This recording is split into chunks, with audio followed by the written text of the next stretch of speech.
The light of Jyotish, Jotir Vidya. When you hear the word Jyotish, don't reduce it to a system of calculations or predictions. Understand that Jyotish is the science of light, and that light is not just what shines in the sky, but also what awakens your awareness. The word Jyoti means light, and Vidya means sacred knowledge.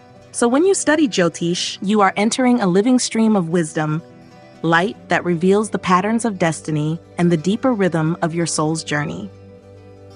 One of the things you must ponder deeply about is that this light is not merely external.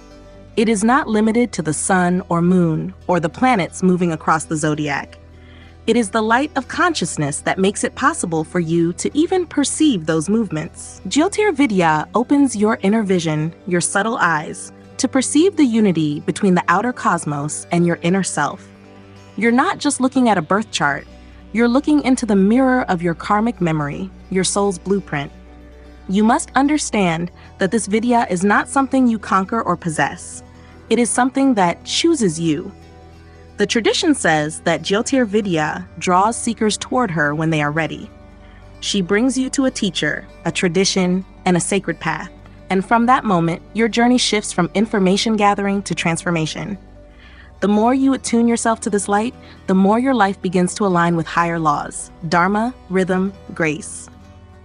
Ask yourself honestly, are you studying Jyotish to control outcomes or to awaken deeper understanding? Jotir Vidya doesn't offer shortcuts or tricks. She offers insight, clarity, and humility. Every planet becomes a guide. Every aspect becomes a teaching. She helps you ask the right questions. Why am I here? What am I here to learn? What part of the divine light am I meant to reflect in this lifetime? This is not fortune-telling. It is soul-telling. One of the most beautiful truths you must contemplate is that this light is already within you. You were born with it. But like the moon in Amavasya, new moon, it is sometimes hidden. Jyotish doesn't put light into you. It helps you remove the clouds of confusion, restlessness, and ego that obscure it. The light of truth, the light of self-awareness, it was always there. Jotir Vidya simply shows you the way back to it. Don't underestimate the responsibility that comes with this knowledge. When you begin to see the patterns of time, karma, and planetary intelligence, you also begin to see how easily one can misuse this light, for prediction without compassion, for ego instead of clarity. This Vidya demands that you cultivate purity, reverence, and detachment. She does not tolerate arrogance. She responds to sincerity, service, and sacred intention. Understand that Jyotish is a sacred bridge between heaven and earth, between the macrocosm and the microcosm. When you study this science, you are learning how divine will expresses itself through time and space. You are learning to read the script written in the sky, not just for others, but also for yourself. And with that reading comes the potential for deeper alignment, for wiser choices, for sacred living. What this means is, you are not just studying astrology, you are being invited into a lineage of light bearers. You are stepping into a stream of seers, sages, and saints who look to the sky not just for signs, but for silence, the silence in which the divine whispers. You are not merely a student. You are a vessel being prepared to carry light. And as you become steadier in your practice, the light of Jotir Vidya will not just shine upon you, it will shine through you. Guru and tradition, the path of transmission. When you begin to study Jyotish seriously, one of the first truths you must embrace is that this Vidya cannot be fully absorbed through books or internet videos alone. Understand that Jyotish is a living tradition, and like any living tradition, it flows through the hearts and voices of those who have walked the path before you. It is passed from one soul to another, not just in words, but in vibration, in silence, in presence. One of the things you must ponder deeply about is the role of the guru in this transmission. The guru is not merely a teacher of technique. The guru is the one who holds the flame of Jotir Vidya and is entrusted with the sacred task of lighting that flame in the student. Without this transmission, something essential remains dormant. It's like trying to understand music by reading sheet notes without ever hearing the melody. The guru makes the Vidya come alive in you. You must understand that in the traditional Gurukula system, learning Jyotish was not a weekend certification. It was a life path. The student lived with the teacher, served with devotion, and absorbed knowledge slowly, organically over years. This created not only intellectual clarity, but also purity of intent. The guru didn't just teach rules, he refined the mind and heart of the student to become a vessel worthy of receiving sacred insight. Ask yourself, are you ready to approach this learning with humility? Because without humility, Jyotish will remain a mental exercise. The tradition tells us that the Vidya tests you. She wants to know, are you sincere? Are you devoted to truth or just interested in outcomes? And that's why the presence of a guru, or at least a deeply rooted lineage, becomes your anchor. It keeps your learning grounded, your mind steady, your heart open. One of the beautiful secrets of this path is that the guru does not give you Jyotish. They awaken it within you. They stir the samskaras, the latent impressions of wisdom you've carried from lifetimes past. When the guru speaks, something stirs in your intuition. A light turns on. You begin to feel, not just understand, that Jyotish is not separate from you. It is something your soul already recognizes. Understand that in the absence of a physical guru, the tradition itself becomes your guide. The classical texts, the Sanskrit mantras, the daily practice of study and reflection, all of these are expressions of the living teacher. When approached with reverence, the Vidya begins to shape you. And in time, your inner guru begins to awaken. That quiet voice within that discerns truth from illusion. That is also a gift of the path. One of the duties of the student is to protect the sanctity of this transmission. This means not misusing Jyotish for control or manipulation, not speaking what you don't understand, and not reducing it to a tool of commercial gain. The guru teaches restraint as much as revelation. With every accurate insight comes a responsibility to uplift, to guide, to serve Dharma. So as you walk the path of Jyotish, remember that you're not just collecting information. You're entering a lineage that extends through centuries of seers. You are part of a sacred current, a river of consciousness. The guru is the boat, the tradition is the riverbed, and the Jotir Vidya is the light guiding your way. And if you surrender to that current with humility and sincerity, it will carry you further than you can imagine, into wisdom, into service, and into yourself. Sanskrit, the divine language of Jyotish. When you enter the world of Jyotish, you're stepping into a universe that speaks a language older than memory. Understand that this language is not just a means of communication, it is a sacred vessel.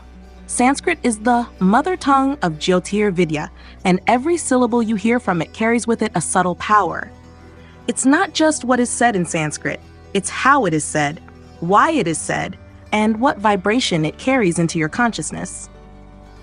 One of the things you must ponder deeply about is the sound itself.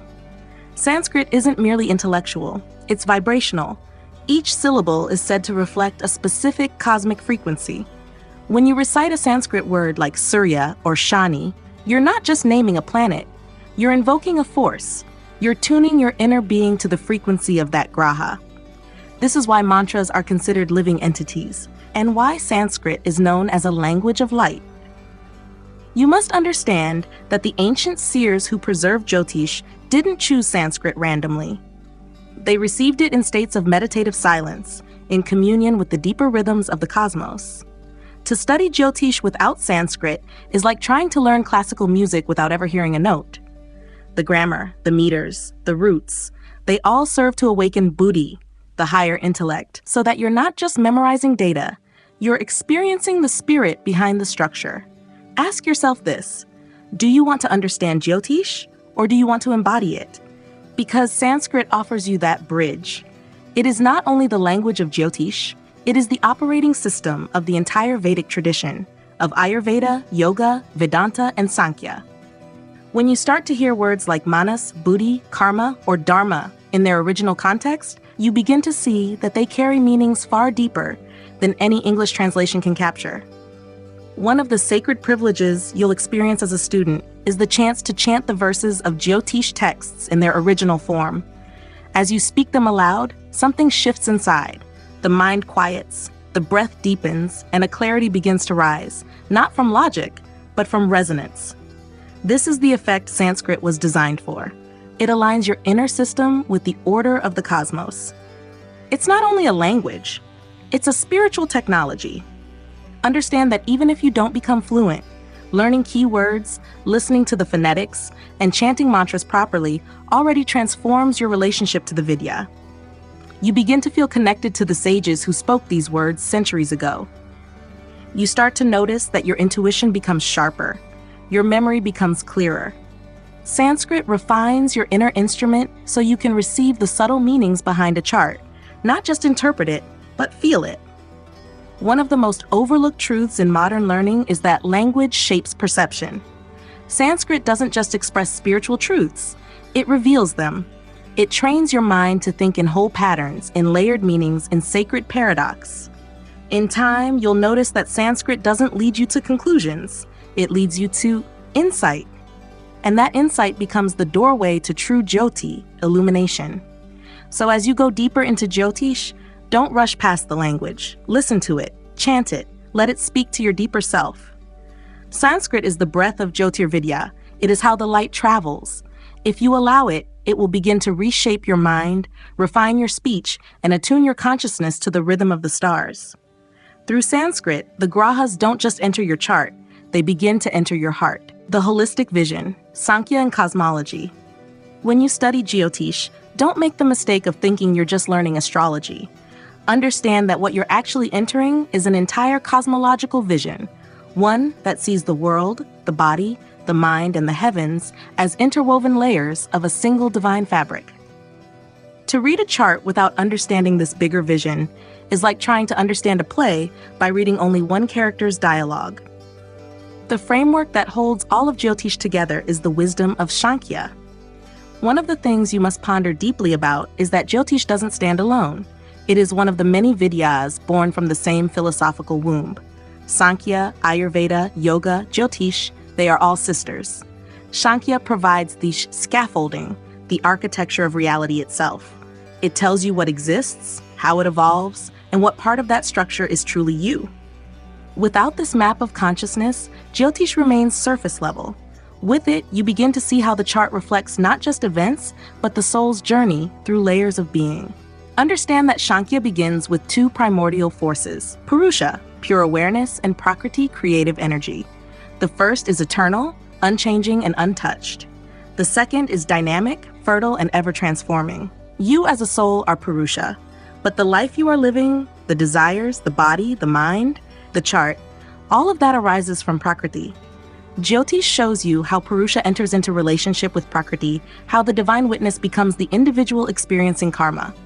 Ask yourself, which part of me is reacting to life and which part of me is observing it? This is the very question that Sankhya teaches you to ask, and Jyotish helps you answer it. The rising sign becomes your ahankara, your sense of, I am. The moon reveals your manas, your likes and dislikes, your emotional flow. Mercury becomes your buddhi, your discernment. The sun reflects your jiva, your soul's vitality. When you look at a horoscope through the lens of Sankhya, you're not just seeing planetary placements, you're seeing a living anatomy of consciousness. One of the most illuminating teachings of Sankhya is the concept of the gunas, sattva, rajas, and tamas. Everything in creation, including your thoughts, behaviors, and even planetary expressions, are woven from these three threads. A planet may be acting through sattva, bringing clarity and upliftment, or through rajas, creating movement and desire, or through tamas, inviting inertia or ignorance. When you assess a chart, you must ask, which guna is dominating this area of life? Is the person acting from clarity, compulsion, or confusion? Understand that the chart is not just a map of the sky. It is a microcosmic mirror of the entire cosmos. The same laws that guide galaxies guide your breath. This is why in the Vedic tradition we say, Yatha Pinde Tatha Brahmande, as in the body, so in the cosmos. When you see Saturn transiting your 10th house, you are not just watching a planet move. You are watching a karmic principle of effort and responsibility unfold through the specific architecture of time and space. Sankhya helps you decode this architecture. One of the deeper truths that Sankhya reveals is that all the layers of your experience, the senses, the mind, the intellect, even the ego, are roots of Prakriti. They are tools, not the self. Jyotish, therefore, isn't about getting stuck in the layers. It's about seeing how those layers are being used. Is the mind your master or your servant? Is the ego hijacking the chart or being refined through it? With Sankhya as your compass, Jyotish becomes a process of liberation, not just interpretation. So as you continue your study, don't compartmentalize Jyotish as something separate from philosophy or spiritual insight. Let Sankhya breathe through your astrological vision. Let it remind you that every chart you study is a divine play between consciousness and nature. And let it humble you into remembering, the goal is not just to read charts, but to read yourself more clearly, more honestly, and more compassionately with every step. When you begin to look at a birth chart, you might be tempted to see it as a fixed blueprint, something carved in stone. But understand that what you're really seeing is karma in motion. Jyotish is the science that reveals the ripple effects of actions taken across lifetimes. And karma is the great law that governs those ripples. It is not just a rule, it is a rhythm, a principle of balance built into the very fabric of the cosmos. One of the things you must ponder deeply about is that karma is not punishment. It's not reward either. It's reflection. Karma simply mirrors the energy you have put out through thought, word, and deed, and brings it back to you when the time is right. That's where Jyotish comes in. The birth chart becomes the clock that tells you when those karmic seeds are set to sprout, whether in joy, in challenge, or in transformation. Understand that there are different kinds of karma at play in every moment of your life. There is Sanchita karma, the total collection of your past actions, some of which may not even belong to this lifetime. Then there is Prarabdha karma, the slice of that collection that has begun to manifest now. This is what the chart mostly shows. You also have Kriyamana karma, the actions you're taking right now, and Agama karma, the ones you're contemplating but haven't yet acted upon. Jyotish helps you become conscious of all four. Ask yourself this: am I living by habit or am I living by awareness?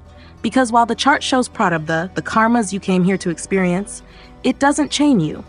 You always have the freedom to respond differently. That's where your Kriyamana comes in. It's your free will, your creative power to plant new seeds, to redirect old patterns, and to soften the intensity of what's unfolding. Jyotish doesn't limit your choices. It helps you see which choices actually serve your evolution. One of the great truths you'll come to realize is that not all karmas are created equal. Some are drika, fixed, like the path of a falling stone. These are hard to change and usually come with strong confluence in the chart. Others are adrita, fluid and easy to influence. In between are the drita adrita karmas, which can be shifted with consistent effort. As a student of Jyotish, you must learn to read the intensity of karma, not to predict fate, but to understand where transformation is possible and how much energy it will take. Understand that Jyotish is not about telling someone what will happen. It's about helping them understand why something is happening and what kind of consciousness they can bring to it. A difficult Saturn return isn't just an obstacle, it's an invitation to mature. A Venus Dasha isn't just a romantic phase, it's a chance to harmonize love and values. Every planetary period becomes a classroom where your soul is learning something it still needs to master. One of the most empowering aspects of this law is that it is self-regulating. There's no external judge in the sky. Karma operates with precision, silently, through natural law. And yet, there is room for grace. When a soul turns toward truth, toward dharma, even heavy karmas can soften. The chart may still indicate the terrain, but the quality of your inner posture, how you walk that terrain, can change everything. So when you look at your chart, or someone else's, don't see it as a sentence. See it as a story in progress. A karmic story that can be rewritten, reinterpreted, and evolved with awareness. Your past has shaped this moment, yes, but this moment is shaping your future. That's the real gift of Jyotish. It shows you the timing of your karma so that you can walk in rhythm with it, not as a victim of destiny, but as a conscious participant in your soul's unfolding journey.